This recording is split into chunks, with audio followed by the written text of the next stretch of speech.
Hello बच्चों, स्वागत है आप सबका मेरे इस यूट्यूब चैनल पर। आज मैं आप सबके लिए लेकर आई हूँ मेरा गांव कोरोना मुक्त अभियान इस विषय पर निबंध। बच्चों, इस समय कोरोना एक महामारी की तरह संपूर्ण भारत को अपनी चपेट में लिए हुए है और अब गांव भी इसकी चपेट में आ गए हैं। ऐसे में हमारे लिए ये जानना बहुत आवश्यक है कि हम अपने गांव को कैसे कोरोना से मुक्त कर सकते हैं। तो बच्चों, प्रस्तुत है आपके लिए निबंध मेरा गांव कोरोना मुक्त अभियान। इससे पहले कि मैं निबंध प्रारंभ करूं, बच्चों आप मेरे चैनल को अधिक से अधिक सब्सक्राइब करें और ये वीडियो यदि आपको अच्छी लगे तो ज़्यादा से ज़्यादा शेयर करें, लाइक करें। तो चलिए प्रारंभ करते हैं मेरा गांव कोरोना मुक्त अभियान। शुरुआत मैंने की है दो कवितामय पंक्तियों से। गांव है देश की रीढ़, हर किसान अन्नदाता है, स्वस्थ रहना जरूरी, ये भारत के भाग्य विधाता है। आप चाहें तो यहाँ पर प्रस्तावना डाल सकते हैं। भारत एक कृषि प्रधान देश है। यहाँ 75% आबादी गाँव में रहती है। गांव देश की रीढ़ है, अतः रीढ़ का स्वस्थ होना अति आवश्यक है। मार्च 2020 में जब भारत में कोरोना ने दस्तक दी थी, उस समय केवल भारत के कुछ शहर ही इससे प्रभावित हुए थे। किंतु मार्च 2021 में कोरोना वायरस की दूसरी लहर ने संपूर्ण भारत को अपनी चपेट में ले लिया है। संपूर्ण उत्तर भारत से लेकर दक्षिण और पूर्व से लेकर पश्चिम तक कोरोना वायरस ने अपना तांडव मचा रखा है। हमारे गांव भी इससे अछूते नहीं बचे हैं। किसान देश का अन्नदाता है। यदि किसान ही बीमार हो गया तो देश की सारी व्यवस्थाएं चौपट हो जाएंगी। अतः इस समय हम सबका कर्तव्य है कि हम सब मिलजुल कर अपने अपने गांवों को कोरोना से मुक्त रखने का प्रयास करें। तो बच्चों, प्रस्तावना में आप ये लिख सकते हैं जो मैंने अभी पढ़ा है। अब कोरोना को गांव में प्रसारण से कैसे रोकें, या आप हेडिंग डाल सकते हैं कोरोना से बचाव के उपाय। इस प्रकार से यहाँ पे हेडिंग डाल लें। कोरोना के संक्रमण को रोकने के लिए सरकार द्वारा सभी प्रकार की गाइडलाइन जारी की गई हैं। हम सब का कर्तव्य है कि हम उन नियमों का अनुपालन करें, तभी हम इस बीमारी की चेन को तोड़ सकते हैं। सबसे पहला कदम यह है कि यदि घर में कोई कोरोना से संक्रमित हो गया है तो वह तुरंत अपने आप को अलग अर्थात आइसोलेट कर ले। किसी से मिले जुले ना, घर में सभी लोग मास्क पहन कर रखें और काफ़ी दूरी बना करके ही बीमार की देखभाल की जाए। बीमार व्यक्ति के कमरे में अगर जाना पड़े तो डबल मास्क का प्रयोग करके ही जाएं और किसी चीज़ को छुएं नहीं। और यदि किसी चीज़ को छू लिया है तो हाथों को साबुन से या सैनिटाइजर से अच्छी तरह से साफ कर लें। तो बच्चों, कोरोना से घबराने की आवश्यकता नहीं है, अपितु सतर्कता बरतते हुए इस बीमारी से लड़ने की आवश्यकता है। घर से बाहर दूसरा उपाय क्या है कि घर से बाहर तभी निकलें जब अति आवश्यक हो और अच्छी तरह से मास्क पहनकर ही, ऊपर से एक और कपड़े से मुंह को बांध करके ही निकलें। कहने का तात्पर्य है कि पहले आप मास्क पहनें और ऊपर से रुमाल से मास्क को भी ढक लें ताकि साइडों से जो खुली जगह है वहाँ से वायरस अंदर प्रवेश ना कर सके। ना तो भीड़ भाड़ लगाएं और ना ही भीड़ भाड़ वाली जगह पर जाएं। इस समय बनाई गई दूरी सबकी ज़िंदगी के लिए बहुत ज़रूरी है, क्योंकि भीड़ में एक दूसरे के निकट आते हैं, इससे संक्रमण बढ़ने का खतरा रहता है। बच्चों, तो 2 लाइनें मैंने दी हैं। यह दूरियां बनाए रखिए, ज़िंदगी को बचाए रखिए। दूसरा कदम यह है कि तीसरा कदम यह है कि ना तो खुले में थूकें और ना किसी को थूकने दें।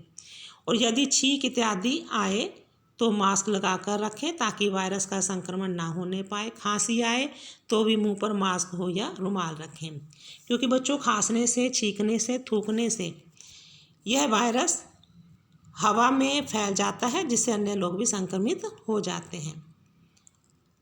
अगला कदम है कि डॉक्टर द्वारा बताई गई दवाइयों को सही तरह से लें और जो डॉक्टर निर्देश दें उनका पालन करें। घर में व समाज में साफ सफाई रखें। स्वयं डॉक्टर बनने का प्रयास नहीं करना है बच्चों, जो डॉक्टर बताए उसी तरह से दवाई लेनी है। घर में रहकर इस बीमारी को हराया जा सकता है। सोच को सकारात्मक रखें। आप ज़रूरत नहीं है कि आप अस्पताल में भागें, सही कदम उठा करके आप घर में भी इस बीमारी को हरा सकते हैं। बच्चों, मैं खुद इसका उदाहरण हूँ। मेरा सारा परिवार भी कोरोना संक्रमित हो गया था और हम लोगों ने घर में रहकर ही अपने इस बीमारी को हराया है। हम डॉक्टर से सलाह लेते रहे, उनके अनुसार दवाई खाते रहे, भाप लेते रहे और हम सब कोरोना मुक्त हो गए। अगला कदम है बच्चों कि साफ सफाई से बनाया गया सही व पौष्टिक भोजन करें ताकि हमारी जीवनी शक्ति बनी रहे और हम बीमारी से लड़ सकें। हाथों को बार बार साबुन से धोते रहें, यहाँ सैनिटाइजर से यहाँ पे या कर लीजिएगा, सैनिटाइज करते रहें। हाथों को कभी भी मुंह पर ना लगाएं, क्योंकि मुंह पर हाथ लगाने से कभी वायरस हमारे हाथों में चिपका हो, अगर मुंह पे हाथ लगाएंगे तो वो नाक के थ्रू हमारे अंदर चला जाएगा। तो 2 लाइनें दी हैं बच्चों।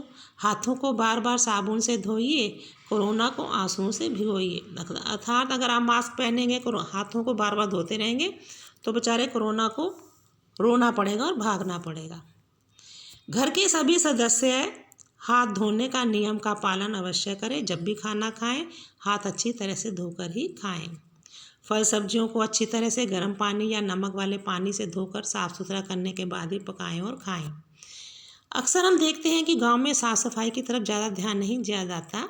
यह कोरोना नामक बीमारी हमें अपनी वही साफ सफाई रखने की पुरानी परंपराओं को याद दिलाने के लिए आई है।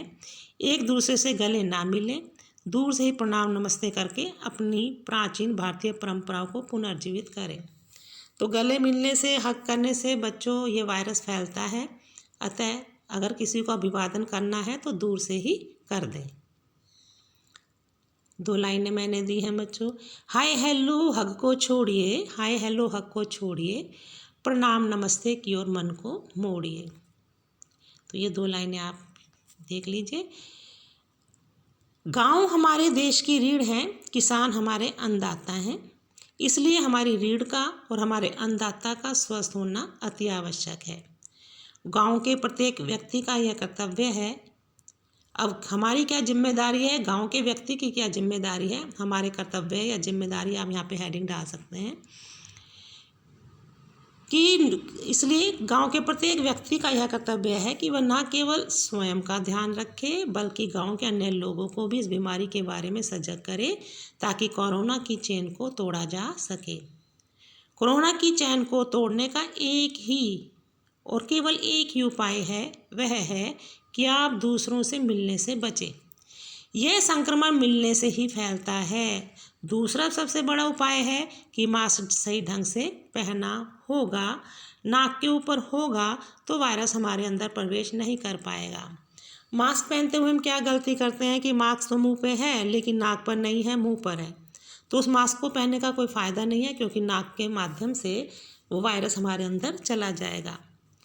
फिर भी यदि हम वायरस से संक्रमित हो जाते हैं तब भी घबराना नहीं है, गर्म पानी की भाप लेते रहना है ताकि वायरस कमज़ोर पड़ जाए और फिर उचित प्रकार की दवाइयों से इस वायरस को आसानी से हराया जा सकता है। बच्चों, कोरोना से लड़ने का एक ही सबसे अच्छा तरीका है कि मास्क पहने, दूरी बनाए रखें, संक्रमित हो जाएं तो भी दूरी बनाए रखें, भाप लें और पहले दिन से ही इसका इलाज प्रारंभ कर दें। था जिस दिन बुखार आए पहले दिन से ही इसका इलाज शुरू हो जाना चाहिए। 2 लाइनें दी हैं बच्चों मैंने। 2 गज की दूरी, मास्क भी जरूरी, हौसला भी जरूरी, सही सोच भी जरूरी। अब हमारे गांव में संक्रमण के क्या कारण हैं, क्यों ये फैल रहा है, इसके यहाँ आप लिख सकते हैं संक्रमण, गाँव में संक्रमण के कारण। हमारे गाँवों में अशिक्षा के कारण लोग बुखार, जुकाम, खांसी को गंभीरता से नहीं लेते और ऐसी स्थिति में ही बाहर घूमते रहते हैं जिससे संक्रमण फैलता है। इसी लापरवाही के कारण भारत के बहुत सारे गांव में बहुत सारे लोग कोरोना से संक्रमित होकर मृत्यु को प्राप्त हो गए हैं। बुखार होते ही नीम हकीम डॉक्टर से इलाज ना करवाकर गांव के ही प्राथमिक चिकित्सालय से या जिला चिकित्सालय से अपनी उचित जांच करवाकर सही ढंग से इलाज कराएं ताकि कोरोना को हराया जा सके। नीम हकीम खतरे जान, सही डॉक्टर से कर पहचान। अर्थात नीम हकीम डॉक्टरों से ना करें, जो सही डॉक्टर है उचित उन्हीं से ही अपना इलाज करवाएं। जांच करवाने में ज़रा सी भी देरी ना की जाए और जिस दिन बुखार आए उसी दिन से ही सही ढंग से इसका इलाज प्रारंभ कर दिया जाए तो इस बीमारी से ना केवल बचा जा सकता है बल्कि औरों को भी बचाया जा सकता है। सही समय पर उचित जांच से, उचित इलाज से, सजगता से, नियमों का सही ढंग से पालन करने से, 2 गज की दूरी से, मास्क लगाने से हम अपने गाँवों को कोरोना मुक्त कर सकते हैं और इस अभियान को सफल बना सकते हैं। बच्चों, अक्सर होता क्या है कि गांव के लोग अपनी जांच करवाने से डरते हैं कि कहीं हमें कोरोना निकल आया तो हमें अलग रख देंगे। पर बच्चों, ये सोचना सही नहीं है। अगर किसी को बुखार आया है तो तुरंत उसकी जांच करवाएं ताकि बीमारी का पता चल सके, उचित समय पर उसका इलाज हो सके और अन्य लोग भी संक्रमित होने से बच सके। बच्चों, ये वीडियो आपको कैसी लगी? यदि अच्छी लगी है तो ज़रूर इसे शेयर करें, औरों के पास भी भेजें, लाइक करें और मेरे चैनल को ज़्यादा से ज़्यादा सब्सक्राइब करें। धन्यवाद। जय हिंद, जय भारत।